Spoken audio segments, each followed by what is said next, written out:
Bienvenidas y bienvenidos a un nuevo espacio aquí en Cuba Información con nuestro invitado especial, Tadeo Tapanes, poeta, historiador, investigador, escritor cubano, también activista en redes sociales. Hemos invitado de manera muy especial a Tadeo porque recordemos que Tadeo hizo una serie de espacios muy especiales aquí en este programa, en Cuba Información, sobre el bloqueo. ¿Qué es el bloqueo? ¿Por qué dicen que el bloqueo no existe?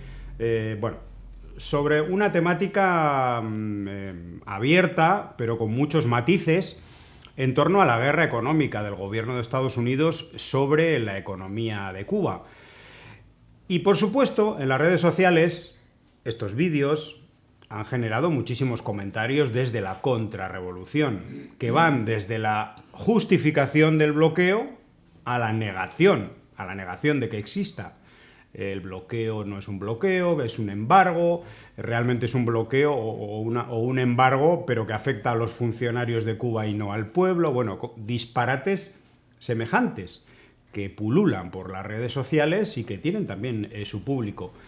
En los últimos días, con toda esta jugarreta del presidente Joe Biden que quita a Cuba de la lista de países terroristas y luego Donald Trump la vuelve a meter, es que creo que en ningún medio de comunicación corporativo alguien se ha atrevido a decir algo de esto, que el bloqueo no existe o que no afecta a las condiciones de vida del pueblo cubano.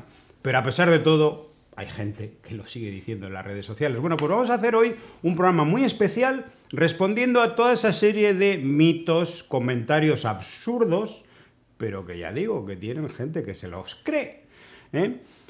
El necio, influencer cubano, hacía un pequeño short, un pequeño vídeo corto con una de aquellas intervenciones de Tadeo sobre el bloqueo a Cuba, que decía lo siguiente.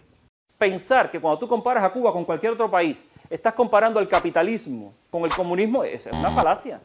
No, señores, no, Cuba no es el comunismo. Cuba es un país bloqueado por los Estados Unidos. O sea, tú no puedes poner a dos corredores y a correr y a uno ponerle un grillete en una pierna y al otro unos patines, porque esa carrera no tiene ningún sentido.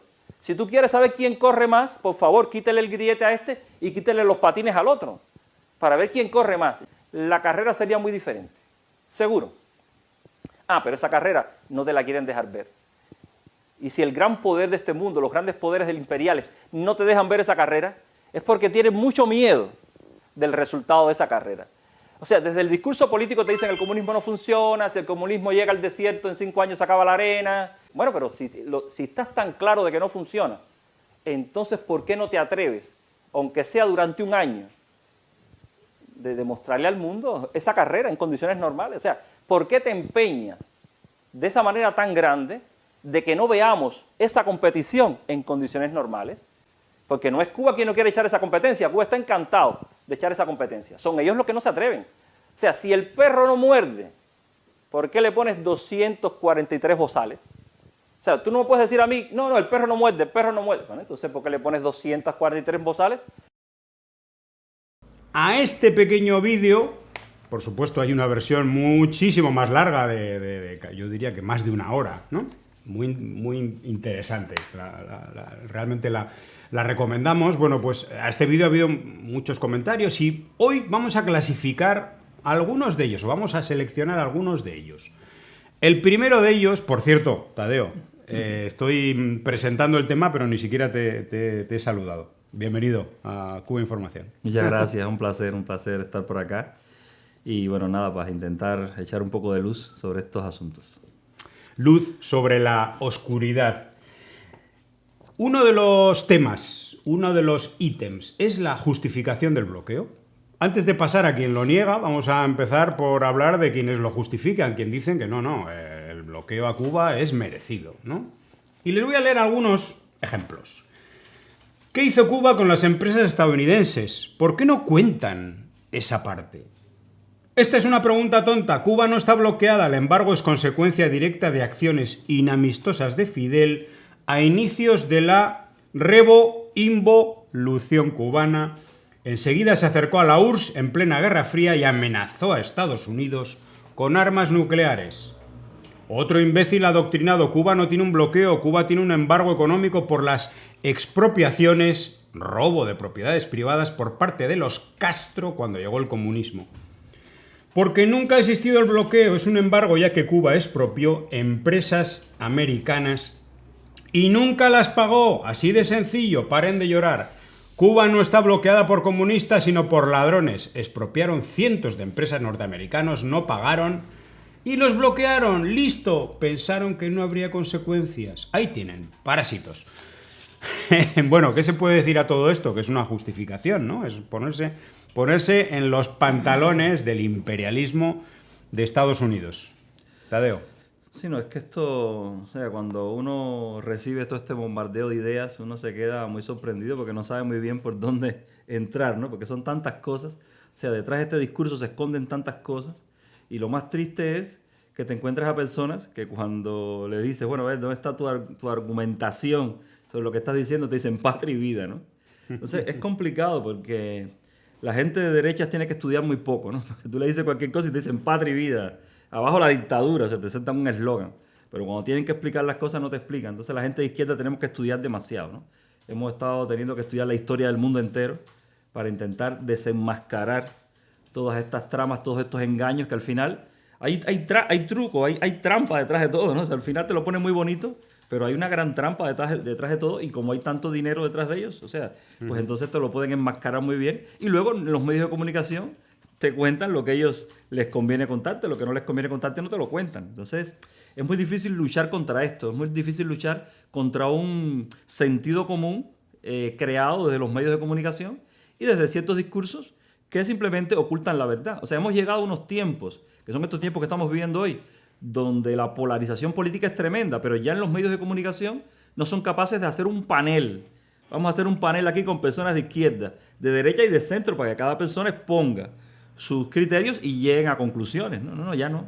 Ya es que eso no lo ves. O sea, es muy raro ver en los medios corporativos, encender tu televisión y ver un panel de gente con posiciones políticas distintas. No.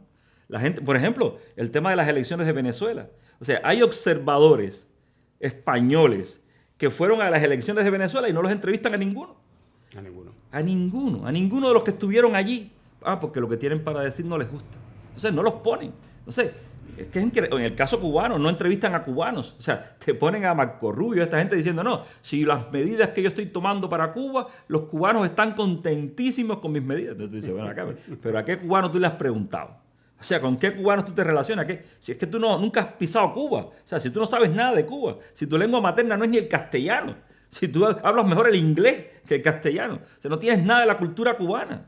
O sea, tú no eres cubano, mijo. Tú no eres cubano. Tú no sabes nada de Cuba. O sea, ¿quién eres tú para estar metiendo las manos? Pero claro, es que ya estamos en los tiempos del fascismo. José, estamos en los tiempos del fascismo. O sea, estamos en los tiempos en los que ya a camisa quitada sale un Donald Trump y dice, el canal de Panamá es mío, Groenlandia va a ser mía, va a ser mío. Entonces ya, si estamos a esos niveles, entonces ¿de qué vamos a hablar? Si esto ya es el fascismo puro y duro. El fascismo siempre estuvo ahí, nunca se acabó. Siempre estuvo ahí, pero estaba agazapado, jugando a la democracia. Pero es que ya no están jugando a la democracia. O sea, es que ya descarnadamente te dicen, mira, esto va a ser mío porque sí, porque puedo, porque tengo el poder de las armas, porque te lo voy a quitar, porque te voy a mandar mi ejército. Entonces, o sea, ¿qué hacemos aquí hablando de nada? O sea, cuando ya se ha roto la baraja del juego democrático a este nivel, ¿qué sentido tiene que estemos aquí hablando? Es como, bueno, mira, me estás matando, pero yo voy a seguir diciéndote mi discurso. Pero sé que sé que no puedo hacer nada contra ti porque esta es la barbarie. O sea, cuando ya es la barbarie, es el poder del más fuerte. Vas a acabar conmigo no porque tengas razón, sino porque tienes más armas, porque tienes los medios, porque tienes el dinero. Y con el dinero compras a todo el mundo. Entonces vivimos en un mundo donde el dinero lo marca todo. Entonces habrán personas que dirán, bueno, pero ¿qué hacen esta gente hablando ahí si no les están pagando? ¿O quién les está pagando a esas personas? Y cuando dicen, no, a mí nadie me paga por venir aquí, dicen, no lo entiendo, no puede ser. No puede ser. Pero tú estás hablando ahí. Tú eres un imbécil. O sea, tú estás hablando ahí y nadie te está pagando. Tú eres un imbécil. O sea, en un mundo donde al final, ya Carlos Marx, Groucho Marx, mira, estos son mis principios. Si no te gusta, tengo otros. Dime, ¿qué es lo que tú quieres? ¿Cuánto me vas a pagar? Y dime qué es lo que tengo que decir para que me pagues. Entonces, ese es el mundo real. Ese es el mundo real y está en todos lados. En todos lados te encuentras lo mismo. Dime, ¿qué tengo que decir? ¿Cuánto me vas a pagar? ¿O qué tengo que decir para que me paguen? El otro día hace como 2 o 3 días, me encuentro un vídeo en YouTube de un cubano, un youtuber cubano, de cuyo nombre no quiero acordarme, explicando la situación de la economía de Cuba. Y ese señor no menciona en ningún momento la guerra económica, financiera y comercial que sostiene Cuba con los Estados Unidos. O sea, ¿cómo tú me estás diciendo que tú eres cubano, que tú vives en Cuba y que tú no te has enterado que Cuba está bloqueada por los Estados Unidos? Yo he anotado aquí, así de memoria, sin ponerme a buscar libros ni nada, he anotado las cosas que me vienen a la cabeza sobre el bloqueo y tengo aquí 43 puntos. 43 puntos que los puedo, si me das tiempo, los puedo leer aquí. O los puedo mencionar y comentar cada uno de los 43 puntos. Yo normalmente, cuando hablo de esto, menciono 10 puntos nada más. Porque con apenas 10 puntos, esas 10 sanciones que más daño le hace a Cuba, es suficiente para que cualquier persona de mente abierta entienda que ya esto es suficiente para destruir cualquier economía. Y más una economía de un país pequeño, sin recursos, como es Cuba. Entonces, esto que con 10 medidas lo entiende cualquiera, bueno, es que el bloqueo es un entramado tan grande que no hay nadie que pueda ponerse delante de una cámara y explicar todas las sanciones que ha recibido Cuba en estos 65 años. Es imposible, porque si te pones a escribir esto, haces una enciclopedia de 66 volúmenes, porque haces un libro así de gordo solamente con las sanciones de cada año. O sea, si miras las sanciones que Cuba recibió en el 59, es un libro así. Si miras las sanciones del 60, es un libro así. Si miras las sanciones del 61, es un libro así. Y llevamos 66 años de revolución. Entonces, ¿quién se puede parar delante de una cámara a explicar todas las medidas y todo el daño que Estados Unidos le ha hecho a Cuba? Es imposible. Ningún intelectual puede hacerlo. Miren en internet a ver si hay alguien que lo ha hecho. No se puede hacer. Es el trabajo intelectual de una vida. Tiene que ser que un intelectual diga, voy a dedicarme a esto y no voy a hacer más nada en mi vida que esto. Sería una enciclopedia tremenda. Entonces, esto no lo ha hecho nadie. Mira en internet a ver si usted ve a alguien así. Es que es imposible. Mira, yo tengo aquí 43 puntos. Si yo me pongo aquí a mencionar los 43 puntos y explicarlos, ya me metería 1 hora. Yo solo 1 hora aquí hablando. Y posiblemente no tenga yo 1 hora para estar aquí yo solo 1 hora hablando de esto. Y es simplemente los 43 puntos que me han venido a la mente aquí, anotando aquí, sin buscar nada. Porque si me pongo a buscar y entonces me aparezco aquí con 200 puntos, entonces, ¿qué tiempo necesitaría yo aquí de este programa para hablar de todo esto? Pero lo gracioso es que, o sea, es tanto, pero luego hay personas que dicen, yo te voy a explicar a ti lo que es Cuba. Yo te voy a explicar a ti cómo está la economía de Cuba. Pero de esto no te menciona absolutamente nada. O sea, personas que ni siquiera se han dado cuenta que aquellos cruceros que atravesaban cada mañana la bahía de La Habana y donde estaban los cruceristas y la gente le decía adiós, y todos esos vídeos de todas esas personas que eran turistas que inundaban las redes. Bueno, ¿cómo todo eso ha desaparecido? O sea, tú me estás diciendo, cubano, tú me estás diciendo que tú no te has dado cuenta que aquella fiesta, que era la llegada de aquellos 3.000 cruceristas todas las mañanas en La Habana, ha desaparecido. Que dejaban dinero. Que movían la economía, porque al final cuando tú traes a 3.000 cruceristas todas las mañanas a La Habana, es una inyección de dinero que toca a todo el mundo. Porque toca, la fila de Chevrolets, de coches antiguos que estaban allí, llevándose a los turistas. Y los choferes encantados de la vida. Estaban el del cocotaxi, estaba el del coche de caballos, estaba el del bicitaxi, estaban los saltimbanquis, estaban los músicos callejeros, estaban los artesanos que estaban recibiendo a toda esta gente comprándoles las artesanías. Bueno, una cantidad de gente, la gente de los negocios particulares, los restaurantes, los bares, pero luego ese dinero termina en manos del profesor de inglés, del hijo del chofer. Y termina en manos del electricista que le está haciendo una obra en la casa a fulano. Y termina en manos del albañil. Y termina en manos de todo el mundo. Sí, de impuestos que se pagan. De impuestos que se pagan. O sea, al final, cuando tú inyectas dinero en una economía, todo el mundo se beneficia, y más en el caso de una economía como la cubana, que es una economía, muy social, donde el gobierno se encarga de distribuir la riqueza entre todos. Entonces tú me estás diciendo que tú me vas a explicar lo que es Cuba, y tú no te has dado cuenta ni siquiera que ya esos cruceros no están entrando. ¿Realmente Cuba, la Revolución Cubana, expropió a una serie de empresas de Estados Unidos robándoles las propiedades? Porque eso es una especie de mantra, ¿no?, que se repite, no como negación, sino como justificación del bloqueo. Sí, hay que ir a la historia de Cuba, ¿no? La revolución. Esto me repite un chiste, ¿no?, que es el chiste que dice, A la gente culta no hay que decirle cuál es el séptimo arte. El séptimo arte es el cine. ¿No? Porque estamos así ya en los tiempos del terraplanismo, donde todo se lo tienes que explicar a la gente. Tienes que decirle, mira, hermano, la revolución triunfó el 1 de enero del 59, porque hay gente que no lo sabe. O sea, estamos a este nivel. Entonces, la revolución triunfa en enero de 1959. Veníamos, o sea, porque incluso voy a mirar un poquito más atrás. ¿De qué veníamos? Bueno, pues veníamos de... Bueno, mira, me permites irme un poco más atrás. Sí. Mira, para que entiendan un poquito. Siempre que la izquierda ha tomado el poder, la derecha, que siempre ha estado en pugna, se ha unido para ir contra esa izquierda. O sea, si quieres algún aglutinante para la derecha, bueno, que la izquierda tome poder. Y eso ocurrió en la Francia de 1870. O sea, los grandes emperadores, el emperador francés y el emperador prusiano, se fueron a la guerra con sus grandes ejércitos imperiales. Bueno, pues ese momento fue aprovechado por el pueblo parisino para tener un gobierno de izquierdas ahí en París. Y tomaron un montón de medidas de izquierda, la jornada de 8 horas, guarderías para las mujeres, que la mujer tuviera derecho al voto, que la mujer pudiera estudiar. Bueno, una serie de reivindicaciones de la izquierda. ¿Y qué pasó? En cuanto el emperador se enteró de que le estaban haciendo un movimiento de izquierdas ahí en París, dijo, no, espérese, se acabó la guerra. Vamos a unirnos los dos ejércitos, vamos a liberar a todos los presos que tenemos aquí, que hemos hecho en esta guerra, y vamos todos contra París. Y fueron todos contra París, y en París asesinaron a 70.000 personas. El pueblo organizado, el pueblo que había creado una manera de gobernarse que le convenía al pueblo. Bueno, fueron contra el pueblo 70.000 asesinados y hubo otros 70.000 que tuvieron que huir de París para no perder la vida. Entonces, esta es la realidad. Y luego 3 años después, en 1873 pasó lo mismo en España, cuando la Primera República Española. Una Primera República Española, bueno, que al final, bueno, pues terminaron también con ella. Y luego ya tenemos la Primera Guerra Mundial. ¿Qué cosa es la Primera Guerra Mundial? Bueno, el enfrentamiento entre los antiguos imperialismos y los nuevos imperialismos. ¿Por qué? Porque los nuevos imperialismos emergentes, Japón, Alemania, Italia, necesitaban un mundo colonial. ¿Y a quién se lo tenía que quitar? Bueno, pues a los viejos imperialistas, a Francia y a Inglaterra, que eran los dueños del mundo en aquella época. Sin mundo colonial, tú no podías competir contra los viejos imperialismos. Y eso provocó la Primera Guerra Mundial. Una guerra donde el comunismo no había aparecido. Bueno, en esa guerra, en el marco de esa guerra, Rusia se convierte en un país socialista, bueno, esto que le llamaron el comunismo y tal.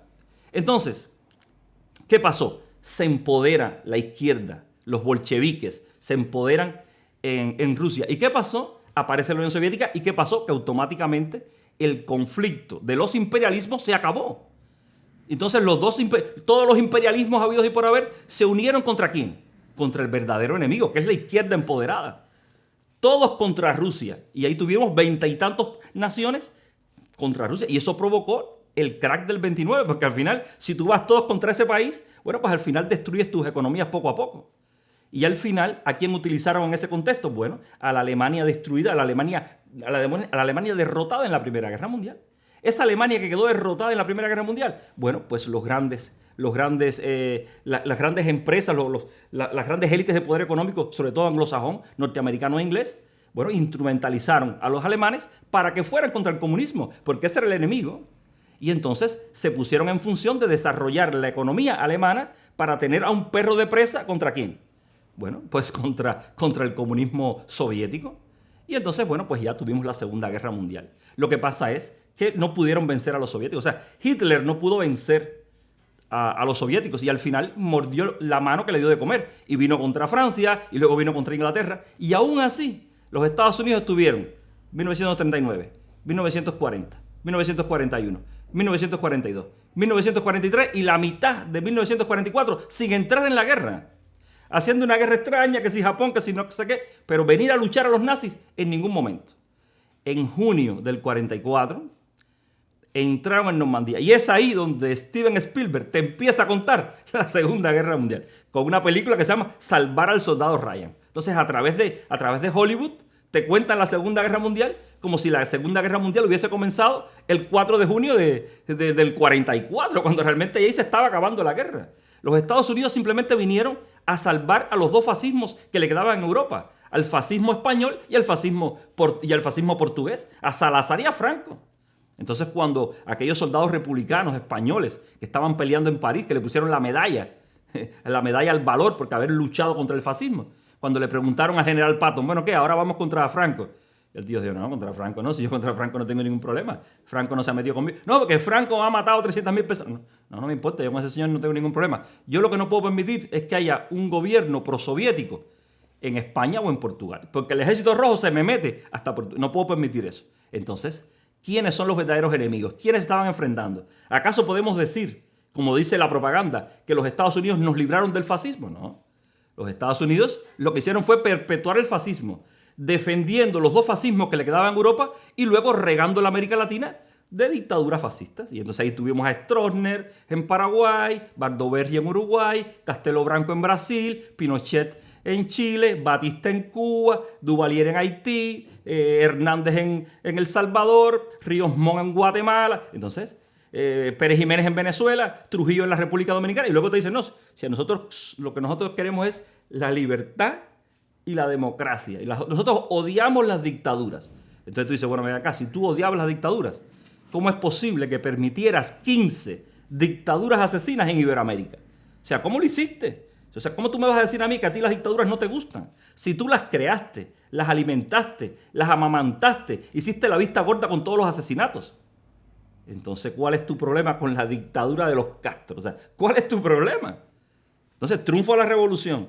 Fidel se va en abril del 59 a los Estados Unidos. El presidente Eisenhower no lo recibió. Por tanto, la hostilidad hacia la revolución cubana comienza en el minuto 1, cuando Fidel era un hombre que había bajado de la sierra con sus barbudos y había derrocado una dictadura, que era la dictadura de Batista, que había asesinado a 20.000 cubanos en 8 años.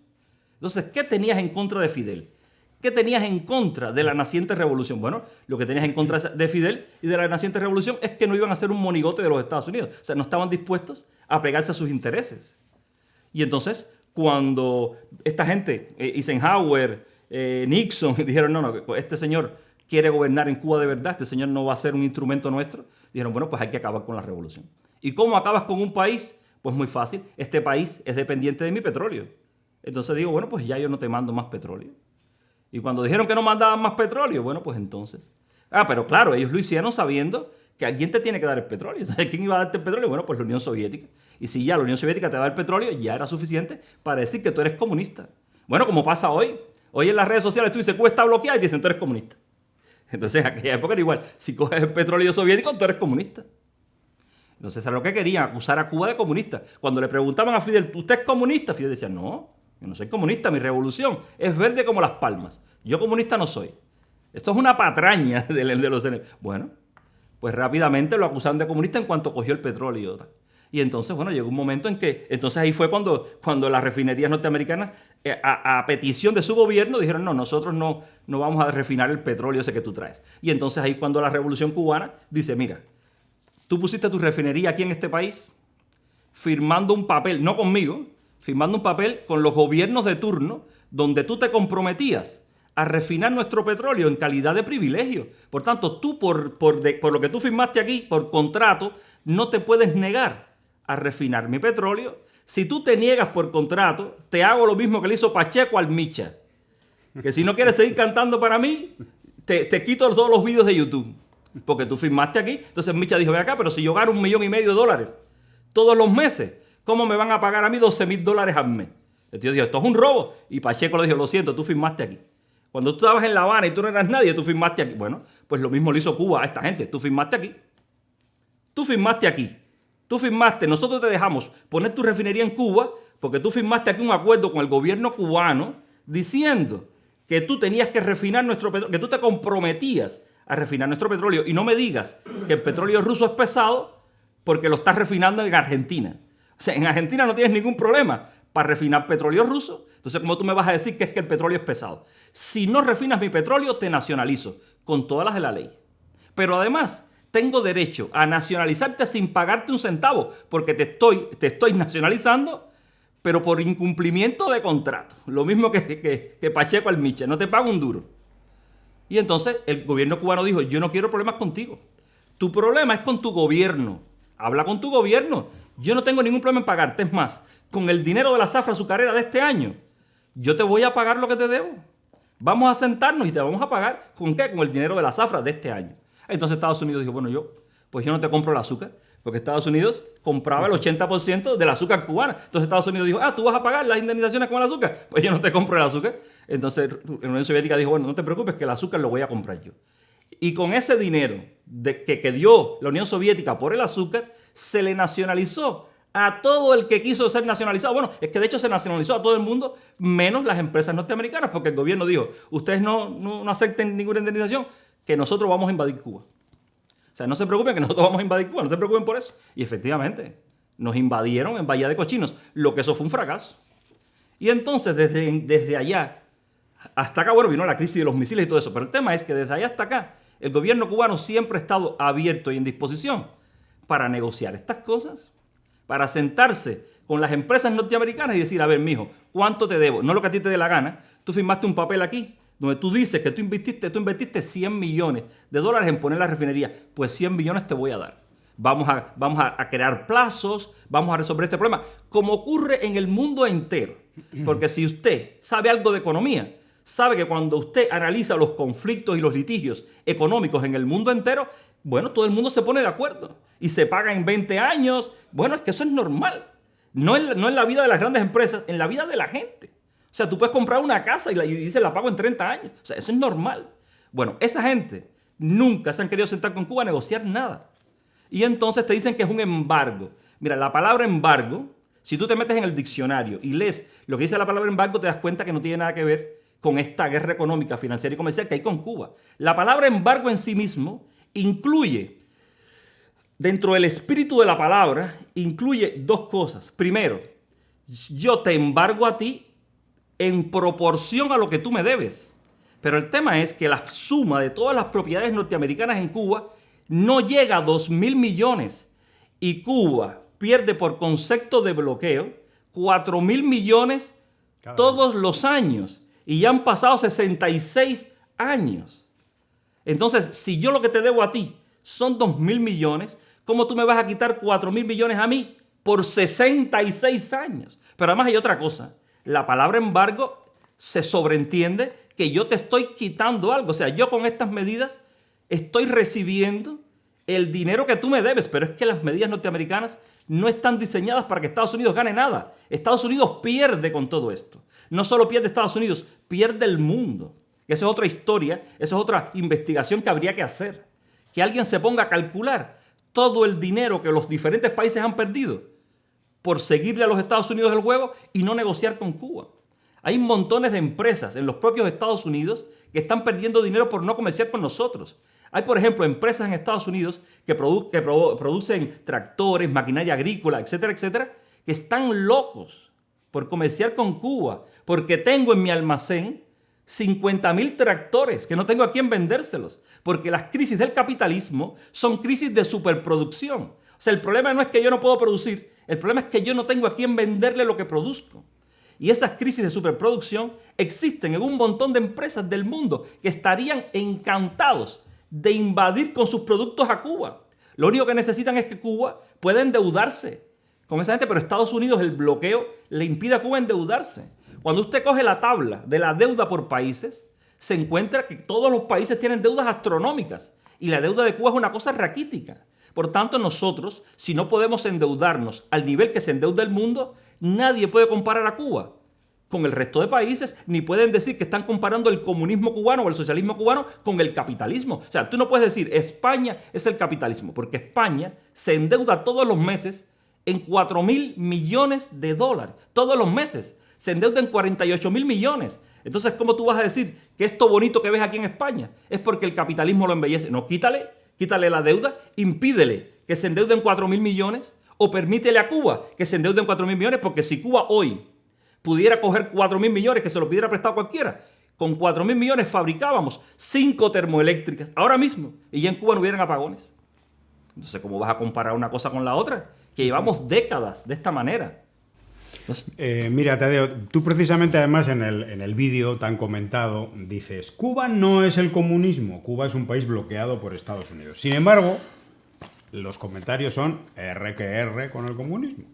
Si el comunismo es tan perfecto como sistema de gobierno, ¿Por qué los afecta tanto que un país no tenga relaciones comerciales con ellos? Si lo que producen lo pueden vender a sus aliados o su sistema es un fracaso, no producen nada y se quejan de un supuesto bloqueo.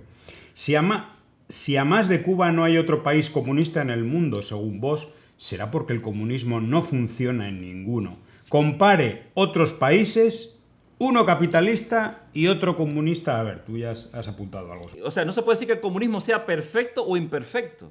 Porque para decir que algo sea perfecto o imperfecto, tienes que probarlo en condiciones normales. Bueno, lo primero es que el comunismo en sí no ha existido. Porque para que un país sea comunista, la propiedad fundamental tiene que ser social sobre los medios de producción.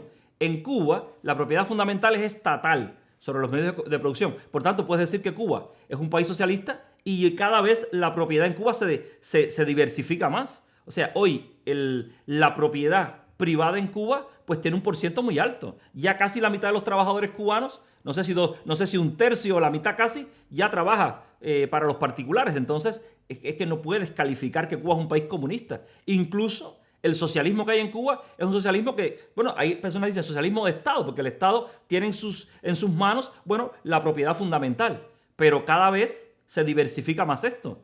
Entonces, en Cuba no puedes decir que es un país comunista. Eso por un lado. Y bueno, y en Rusia tampoco ya lo es. Entonces, ¿cómo vas a estar con esta cantaleta ideológica de la comparación entre el comunismo y el capitalismo? Porque al final estás comparando el capitalismo con algo que no existe, que es un fantasma, que solo existe en tu cabeza. No te dejes engañar pensando que puedes comparar al capitalismo con otra cosa, porque ese otro bloque no existe. Eso no existe. Entonces, eso por un lado. Entonces, no puedes decir, ¿es perfecto o es imperfecto? En primer lugar, no, ¿por qué dices que es? O sea, ¿cómo dices que es perfecto? O sea, ¿quién dice eso? O sea, ¿quién? O sea, ¿quién está diciendo en Cuba que lo que hay ahí es perfecto? Que es lo mejor. O sea, ¿quién está diciendo eso? Si eso no lo dice nadie, pero luego hay otra cosa. Claro, para tú probar algo, tienes que probarlo en condiciones normales. O sea, si yo te quiero demostrar, qué sé yo, que yo soy un buen cantante, por lo menos me tendrás que subir al escenario para que yo cante. No puedes decir a priori que yo no sé cantar. Tienes que ponerme a cantar. Ah, pero eso sí, cuando yo me pare a cantar, no te puedes poner a moverme el escenario debajo, hacerme así, o apagarme el micro. No puedes hacerlo. Déjame cantar, pero en condiciones normales. Entonces dice, no, Cuba dispara mal. Y entonces el blanco de Cuba se mueve así. Y el blanco es así de grande. O sea, es como si echaras a un partido de fútbol. Pero la portería de Cuba es así, y la otra es así de grande. Entonces, claro, imagínate. O sea, ¿cómo tú vas a decir qué equipo es mejor? Si la portería de un equipo mide 5 metros y la otra mide 3 centímetros. Entonces, claro. O sea, en la otra portería la pelota no entra. Es que no entra porque no cabe. Y en la pelota de Cuba, bueno, todo el campo es portería. Entonces, o sea, ¿cómo vas a comparar algo así? Si quieres comparar algo, compáralo en condiciones normales. Que la comparación sea válida. Si quieres probar algo, pruébalo en condiciones normales. Como un país al que tú le has aplicado 66 tomos de sanciones, o sea, que es algo que nadie lo puede explicar. O sea, yo no puedo pararme aquí a explicarlo, nadie puede, porque necesitaría un año para explicarlo. Entonces, como un país que ha recibido todos estos ataques constantes, alguien va a decir que ha sido probado en condiciones normales? No, tu sistema no funciona. Ven acá. Mira lo que acaba de hacer Trump. O sea, ¿qué tiempo demoró Trump en regresarnos a la lista de países terroristas? ¿Y qué tiene que ver que Cuba esté en la lista con algo malo que haya hecho Cuba?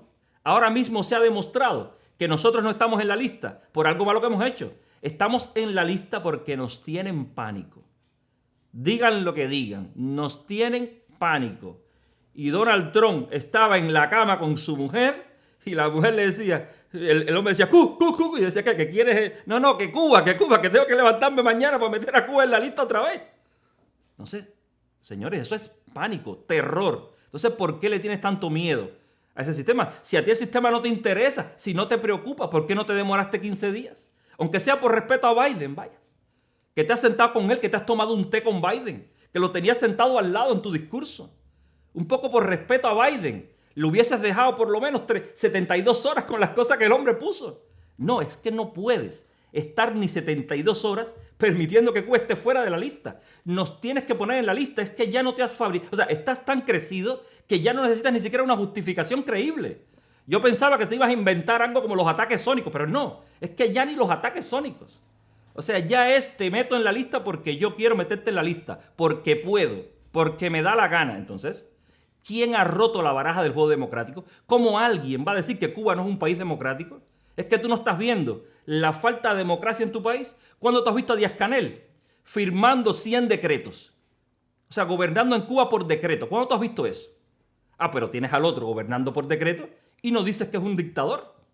Entonces, ¿qué necesitas que haga Trump para que tú digas que está dictando? Para que digas que es un dictador. O sea, ¿qué tiene que hacer para que tú digas que ese señor es un dictador? ¿Qué tiene que hacer? ¿Colonizar Marte, la Luna, Júpiter?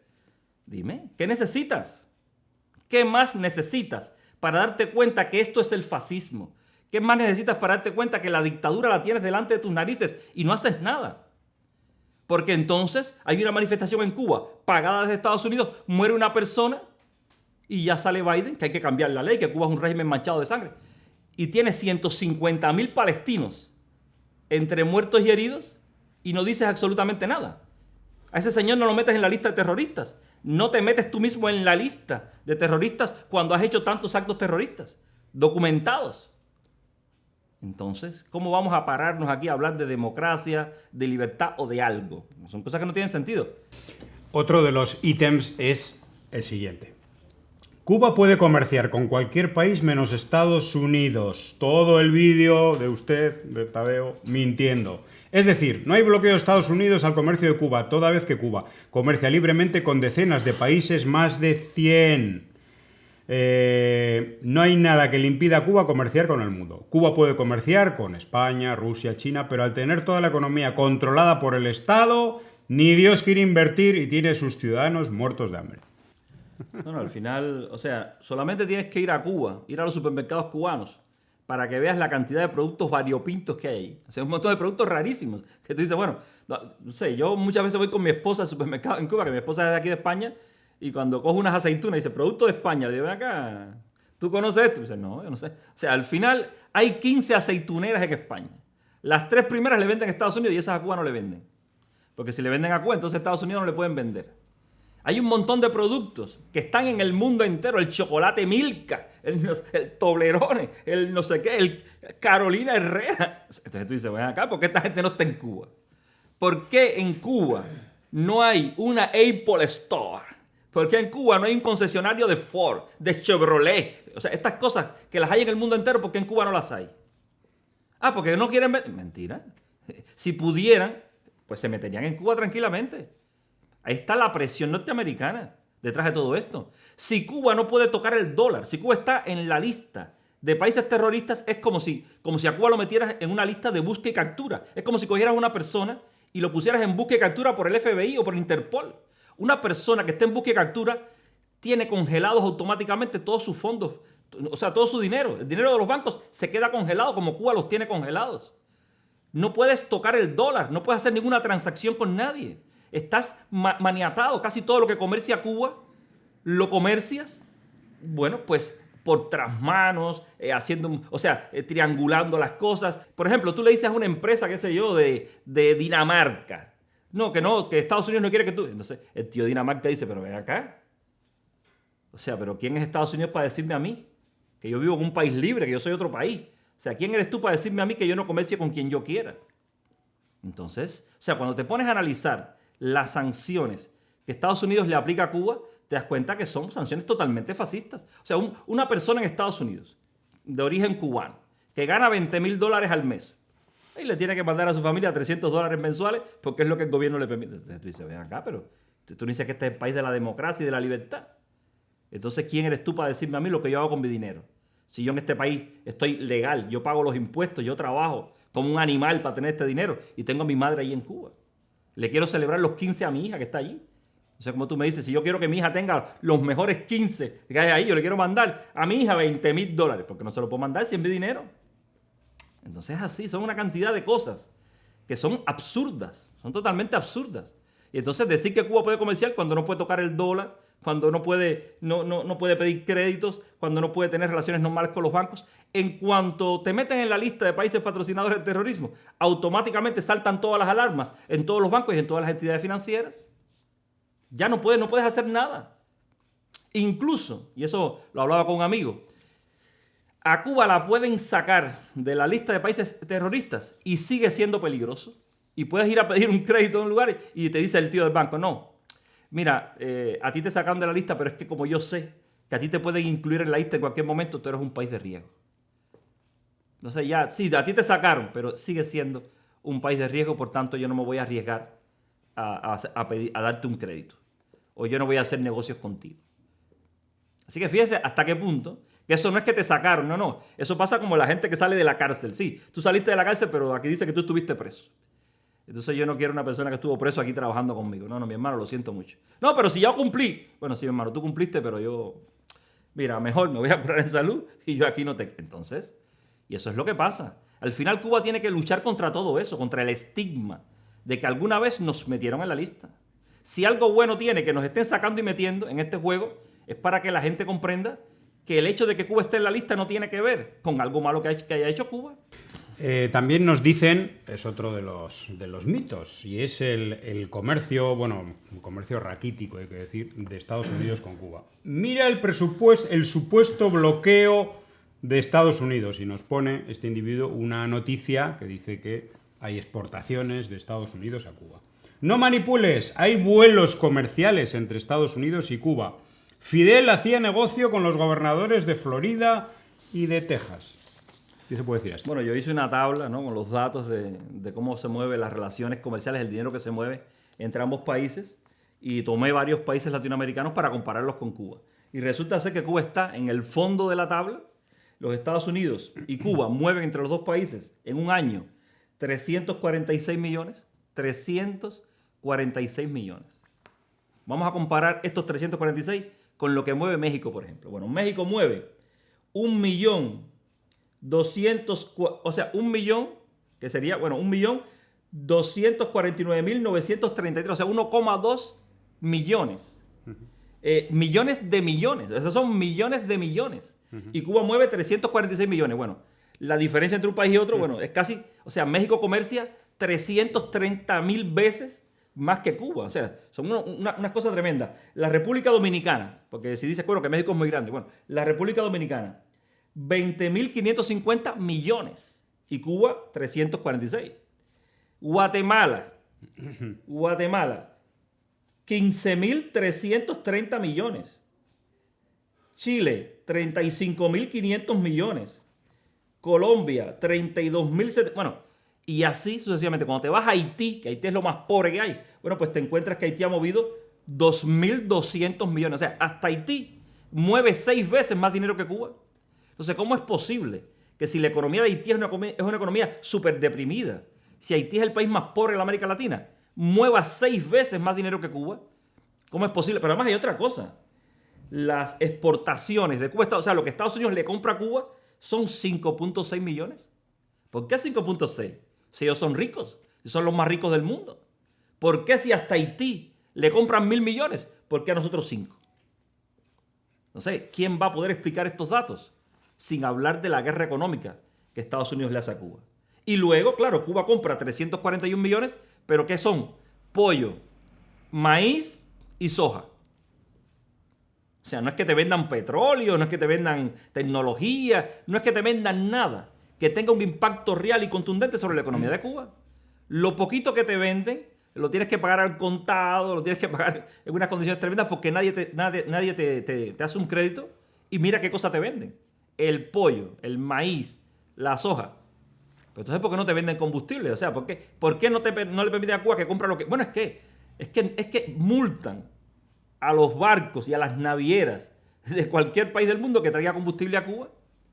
Es que hay gente que confunde un bloqueo económico con un bloqueo naval, ¿no? Claro. Y dicen, ¿cómo lo dificulta, según tú, cómo dificulta el comercio?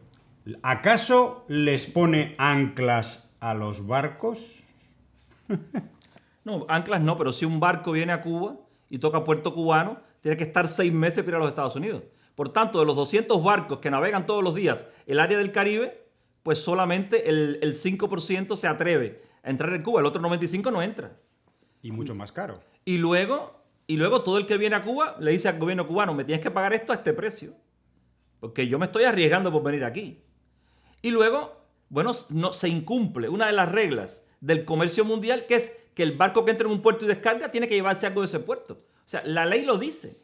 O sea, hay códigos de la marina mercante que te dice que tú no puedes irte vacío de un puerto. Bueno, en el caso cubano, si un barco norteamericano viene a Cuba, tiene que irse vacío. No se llevan nada del país. Entonces, al final, te encuentras que en el caso cubano todo es anormal. O sea, todo es anormal. ¿Por qué insisten en tanto en hacer negocios con Estados Unidos si el imperialismo yanqui es tan malo? Por la misma regla, si el capitalismo es tan malo, ¿por qué quieren negociar con ellos?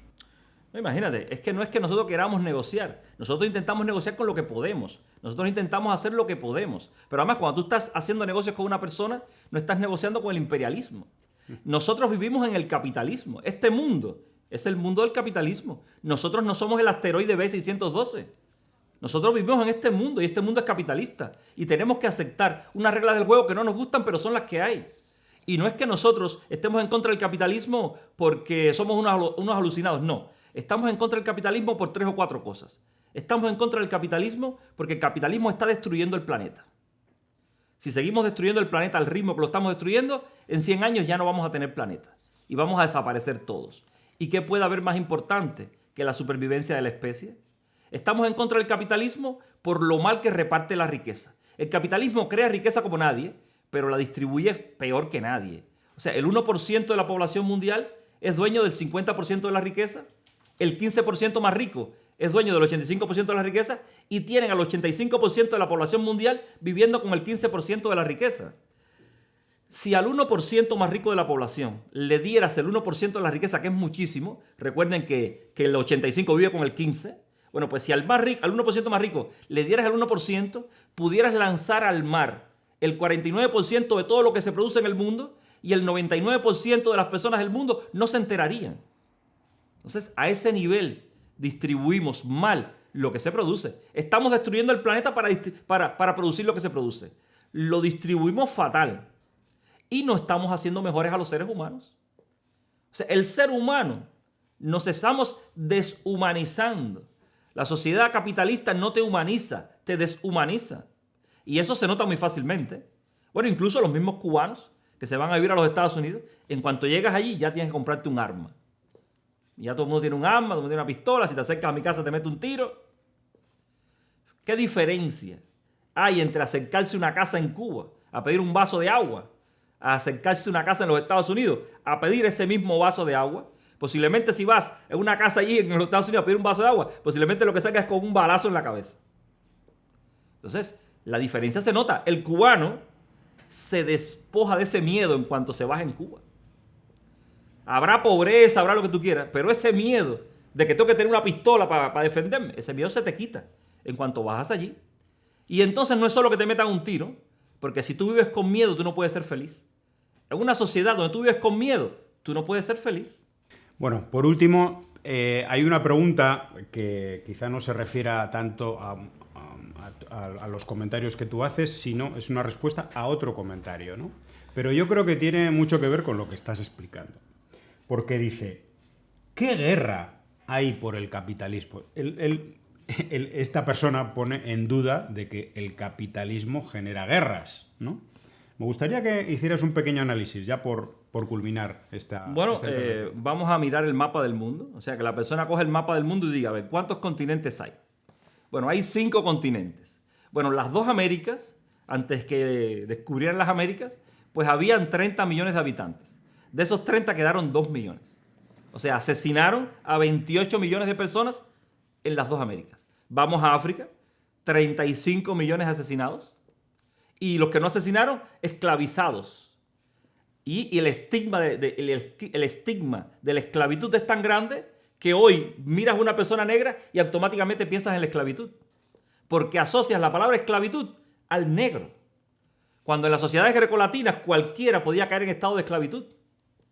Pero sin embargo, como consecuencia de este daño antropológico tremendo que le han hecho al continente africano, pues hoy asociamos mentalmente el negro a la esclavitud. Incluso todavía en 1830, en 1840, en 1850, los intelectuales estaban preguntando si los negros eran seres humanos o no. Porque si llegaban a la conclusión de que los negros eran seres humanos, entonces estaban cometiendo un gran pecado. Porque la Biblia dice, ama a tu prójimo como a ti mismo. Y no desees para tu prójimo lo que no deseas para ti mismo. Entonces, todavía en la mitad del siglo XIX, decían, bueno, si llegamos a la conclusión de que los negros son seres humanos, son nuestro prójimo. Y hemos estado pecando y vamos a ir al infierno. Entonces había muchas personas que decían, no, esta gente no son seres humanos. Fíjense que no ha pasado tanto tiempo. 1850 todavía había gente diciendo que no, que estas personas, estos no son personas, estos son animales. Y entonces, por ejemplo, en la Cuba de la primera mitad del 19, una persona llegó a una conclusión maravillosa. Dijo, tenemos una manera de saber si los negros son seres humanos o no. Si anida el don de la poesía en una persona negra, entonces son seres humanos, porque el don de la poesía solo puede anidar en un ser humano. Y entonces empezaron a buscar entre los negros a ver si había alguien que tuviera el don de la poesía. Y ahí encontraron a Juan Francisco Manzano, un esclavo que era poeta. Y ese señor lo odiaban. Bueno, lo enseñaban, lo mostraban en las tertulias. Mira, aquí tenemos un negro que es poeta. A ver, lee tus poemas ahí. Recita tus poemas. Y ese señor terminó asesinado. Lo acusaron de no sé qué y lo mataron. Y también mataron a Gabriel de la Concepción Valdés Plácido, ese grandísimo poeta mulato. Y entonces, o sea, porque es que este asunto lo tienes ahí. Entonces en África, asesinados. Te vas al subcontinente de la India. Los ingleses asesinaron a 165 millones de personas ahí. Los anglosajones, los ingleses y los franceses llenaron los mares de piratas y corsarios. O sea, dieron patente de corso para que la gente desestabilizara el comercio mundial. Venga, róbate la mercancía. Venga, un barco español, un barco portugués, venga. Róbale todo. Luego en el siglo XIX, la guerra del opio. O sea, le vendieron a los chinos el opio. O sea una potencia narcotraficante. O sea, te vendo la droga y me la tienes que comprar obligado. Porque yo de tu país me voy a llevar la seda, me voy a llevar la porcelana, me voy a llevar todo lo bueno que tú tienes aquí y te voy a obligar a comprarme el opio. Entonces, esa es la huella del capitalismo mundial, que la tienes delante de tus narices, la tienes por todos lados. A donde quiera que mires, lo ves. Ves el modo en que países, por la fuerza de las armas y no por la fuerza de la ley de la razón, han sojugado a otros pueblos. O sea, ¿quién ha hecho algo como lo que le hicieron al continente africano? O sea, ¿acaso Rusia le ha hecho eso algo a algún continente? ¿Acaso China le ha hecho eso a algún continente? No. Han sido los anglosajones, ha sido Europa quien ha sido capaz de a sangre y fuego exterminar las otras culturas. Y no solo eso, sino que han secuestrado nuestras mentes, porque nos cuentan la historia, nos cultivan desde una visión de la historia totalmente eurocéntrica. Cuando las grandes civilizaciones han sido la civilización egipcia, la civilización mesopotámica, las civilizaciones americanas. O sea, ¿dónde hay en Europa una pirámide como Chichén Itzá? Que no la hay. Y entonces, en el siglo XI, la gran civilización era el imperio mongol. El imperio mogol. Y prácticamente te enseñan la historia contándotelo todo desde Europa y diciéndote que lo importante era el reino de los francos, cuando el reino de los francos, bueno, y estos reinos que hubo aquí, los visigodos, o sea, que nada que ver. Es que no podían ni siquiera competir con los árabes. Entonces al final nos han contado la historia como que nosotros, los anglosajones, Europa, somos los dueños del mundo y lo contamos todo desde nuestra visión, cuando realmente el mundo ha parido muchísimas civilizaciones más desarrolladas, incluso hasta más justas que las civilizaciones occidentales, porque por ejemplo, cuando la península ibérica estaba en manos de los musulmanes, era posible encontrarte en una ciudad un barrio judío, un barrio cristiano y un barrio musulmán. Pero sin embargo, en cuanto llegó el cristianismo o la cristiandad, pues acabó con eso. Bueno, pues una magnífica lección de historia y de análisis geopolítico por parte de Tadeo Tápanes, poeta, historiador, analista, investigador, escritor, activista en redes sociales también, cubano, muy cubano, a quien le damos las gracias por la participación en este programa, al que va a venir en muchas ocasiones. Pues muchísimas gracias, Tadeo, y hasta pronto. Es un placer, un placer.